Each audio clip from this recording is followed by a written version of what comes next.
Hi guys! Happy Tuesday morning here in the Bulacan. Happy morning po sa inyo lahat. At mega shoutout po dyan sa kapatid ko kahit holiday pumasok sa Rowena Miguel at saka yung dalawang bata sa Quezon. Si Catherine K. Miguel, si Kayla K. Miguel. Ingat po kayo dyan, nak. Ganoon po sa Misikula Family sa Negros Occidental at saka yung kapatid ko dyan si Analisa Araojo. Hi, Bi, kamusta na po kayo dyan? Nawa yung kapatid ko dyan ay gumaling na. Happy morning po sa inyong lahat. Ayan po, nag-coffee ako. Katatapos coffee is life. Tsaka papak tayo ng charam! Dry mango. Topic natin for today, takot ka ba tumanda? At tsaka, sino mag-alaga sa'yo pag tumanda ka? Diba guys, nakakatakot? Siyempre lahat tayo pupunta sa stage na talagang tatanda tayo. Tapos, may mga asawa tayo. Lalo na siguro pang mga single. Yung walang asawa, paano kaya sila pag tumanda? Sino ang mag-aalaga sa kanila? Ako, ihambing ko na lang po yung sarili ko para syempre, para example ko na yung sarili ko.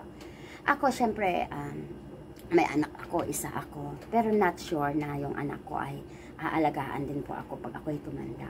Alam niyo ba guys, doubt at may takot po ako na pag tumanda ako, paano kaya, no? At kaya siguro, minsan parang gusto ko na lang siguro na halimbawa the age of 70s, nawa makarating ako sa ganong edad. Na age of 70 or 80, parang ayaw ko na abutin yung ganyang edad. Parang gusto ko na sabihin na, Lord, please, kunin mo na ako. Diba guys? Kasi parang, hindi naman sa pag-ano, syempre yung anak mo, i-care ka niyan, aalagaan ka niyan, kasi magkakaroon siya ng pamilya, magkakaroon pa siya ng mga anak.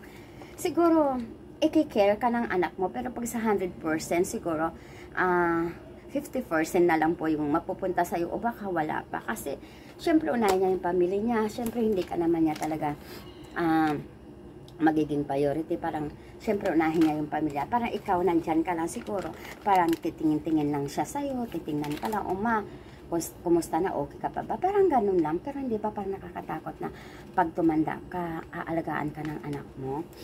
Siyempre ako guys, takot ako na ganun. Pag tumanda ako, takot ako na sino mag-aalaga sa akin. Siyempre kahit yung mapamangkin mo, hindi ka sure kung aalagaan ka nila.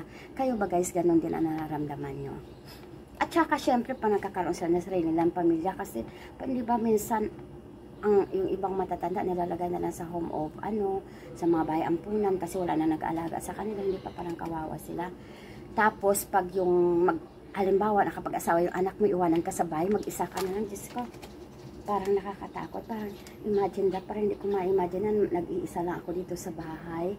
Kasi syempre, ako guys, kahit masabihin mo may mga kakasama, may kasama naman ako sa buhay, may mga kakasama ako sa buhay. Pero siguro is na mag-asawa kayo, kayo na lang talaga dalawa ang magkasama sa buhay. Lalo na kung halimbawa na wala na rin ang asawa mo, mag-isa ka na lang, parang kawawa ka naman, di ba? Parang nakakatakot lang guys. Yun lang guys, sana po ang mapapayo ko lang siguro na tayong mga magulang, mahalin natin yung ating mga anak at tayong mga anak, mahalin natin yung ating magulang. Wag po na sana natin sila saktan, wag po natin sila sana ng pagsalitaan na hindi maganda. Igalang natin ang ating magulang kasi kung wala sila, wala din kayo. At pinalaki kayo ng mga magulang yun na maayos, kaya walang magulang na magtuturo ng mali sa anak. Ang laging tinuturo ng magulang, tama para sa anak. At ngayon, syempre, iba na realidad ngayon. Ang mga bata ngayon ay iba na ang kanilang mga mind, iba ng kanilang mga isip na minsan po, pag pinagsasabihan ng mga magulang, hindi na nila sinusunod. Sana, mga anak, sundin nyo ang inyong magulang kasi ang magulang yan. Ano man ang gawin, ina, ama, sila pa rin ang sila ang nagbigay ng buhay mo. Kung wala sila, wala ka. Kaya yun ang iisipin natin na ang magulang ay mahalin. Dapat igalang. Thank you guys!